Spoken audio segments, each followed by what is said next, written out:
Tercer examen, trabajo aplicativo de circuitos 2.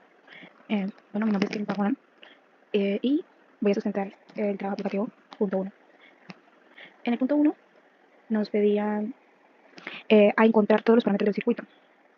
Entonces, lo primero que yo hice fue pasar el circuito a la forma pi para poder desarrollar mejor el circuito. Entonces pasé de T, la resistencia de 4 ohmios, de 20 ohmios y de 20 ohmios a un circuito pi para mejor trabajarlo.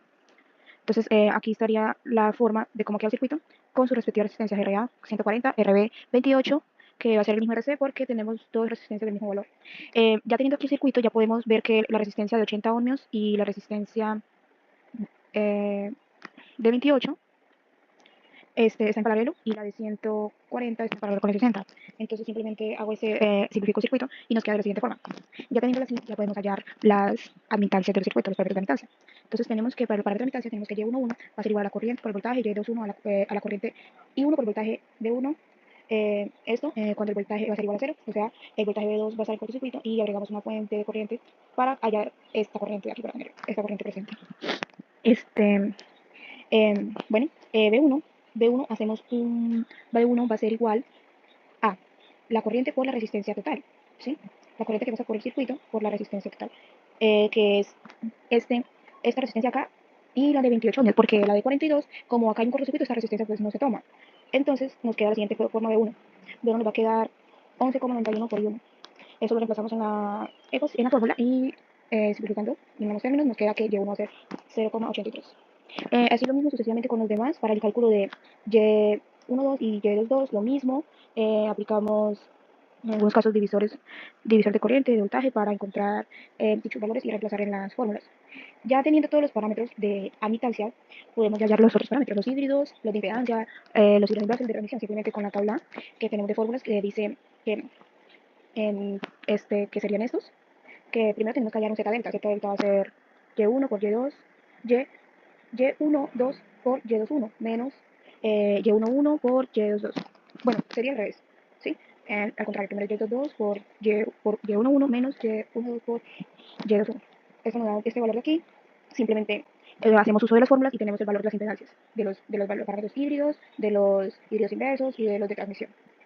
Y eso sería la solución del ejercicio. Aquí lo podemos mostrar mejor en MATLAB. Este es en MATLAB, la solución del primero. Llamamos las variables que vamos a trabajar. Tomamos los datos de las resistencias, la conversión de T a pi, la simplificación del circuito y luego aquí tenemos ya los parámetros. El parámetro primero el voltaje, tenemos que encontrar el voltaje para luego y la corriente para reemplazar después aquí en las fórmulas. Entonces tenemos Y11 y Y21. Luego el cálculo de Y12 y Y22 y ya. Entonces sería reemplazar, mostramos los parámetros de forma de matriz que están aquí, parámetros de admitancia y ya encontramos el Y delta, hacemos los parámetros para los siguientes inversos híbridos y aquí nos mostraría la solución. Se puede comprobar que estos dichos valores son los mismos de la práctica, entonces por tanto está correcto. Buenos días, mi nombre es Steven Zamudio. El día de hoy vengo a explicar, bueno, a mostrar lo que se planteó en el ejercicio 2 del parcial de circuitos eléctricos. Como pueden ver acá, nos dan el circuito, el cual pues hice un análisis de nodos. Como pueden ver acá en todo esto, un análisis de nodo B1, B2 y de BX. Todo eso lo hice para poder hallar la corriente y encontrar las admitancias. Como pueden ver acá, pues encontré las admitancias y después de eso pues usé las fórmulas de conversiones para poder hallar los parámetros planteados en el ejercicio. Punto número 2, solución en MATLAB. Entonces ya con las admitancias resueltas ya en la parte práctica, ¿sí? Teórica, sí, en la parte teórica que usamos nodos y encontramos las admitancias, podemos hallar los diferentes parámetros con la función parámetros. Con esta función que tenemos aquí, podemos de una vez completar cada parámetro del circuito. En el punto 3 hay que hacer lo mismo que el punto 1 y el punto 2. Entonces, primero lo que hice fue tratar de convertir el circuito a un circuito T, por lo que estaba así, había 4 resistencias, entonces quería como simplificamos el circuito. Entonces lo pasé aquí así, a T, con la conversión de pi a T. Vemos que estas dos resistencias están en paralelo, en serie, y la simplifiqué. Por lo tanto, el circuito nos queda de hecho forma y nos queda más fácil para hallar los parámetros de impedancia. Entonces, el parámetro de impedancia de Y1, Z11 y Z21.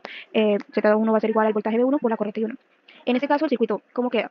Colocamos una fuente de voltaje en B11 para el voltaje de B1 y dejamos el circuito abierto en B2. Tenemos una corriente, por lo tanto no hay corriente ni 2 ni 0, entonces así se halla el parámetro para los primeros dos parámetros. Para el siguiente parámetro se hace lo mismo, pero con la forma contraria. Simplemente abrimos el circuito en B1, tenemos una corriente, una corriente y 1,0 y una fuente de voltaje en B2. Con esto ya podemos hallar los parámetros de la impedancia. Por lo tanto, que nos queda que la impedancia de parámetros de impedancia son estos: 20,77, 3,33, 3,33 y 10. Encontramos el delta Z y por lo tanto encontramos los parámetros de admitancia, híbridos inversos y transmisión. Vamos a MATLAB, replanteamos todo, tomamos los datos, la conversión de pi a t, simplificar el circuito, calcular Z11 y Z21, el cálculo de Y12 y de Y22, los parámetros en forma de matriz, el Z delta, y después de eso podemos hallar los parámetros de admitancia, los híbridos inversos, de transmisión, y listo. La solución, este sería acá.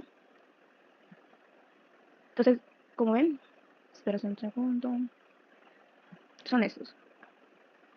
Punto 3. Entonces tenemos, bueno, las resistencias, acá ya simplificadas, tenemos Z11, que es 250 sobre 9. Hacemos, y como vemos, corroboramos que los datos aquí, los resultados en MATLAB son los mismos que en la parte teórica del circuito. Que explicaría. En este punto, con los parámetros híbridos, hallamos los híbridos delta para pasarlos a los parámetros de admitancia. Después de eso, hallamos los parámetros de corriente para encontrar las resistencias R1, R2 y R3. Solución en MATLAB del punto 4. Entonces, tomamos los datos H1, H1, H12, H21 y H22 que nos da el circuito. Lo colocamos en una matriz y podemos encontrar ya Y. Ya teniendo los parámetros de admitancia, podemos encontrar las resistencias.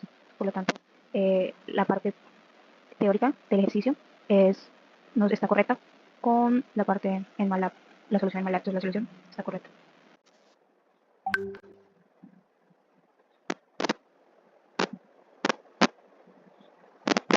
Para el circuito número 5, asumí que es un amplificador operacional ideal.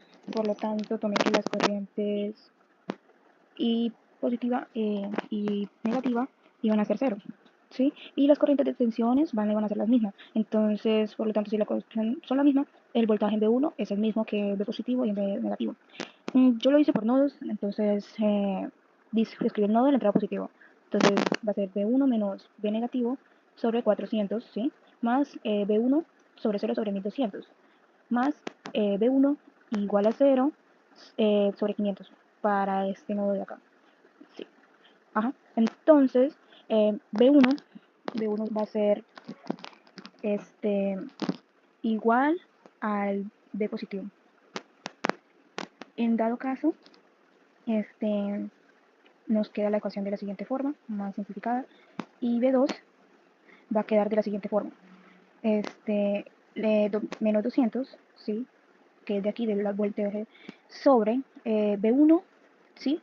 Sobre 1000, que es este nodo de acá, que va a B1, más B negativo sobre 500, que es este de aquí.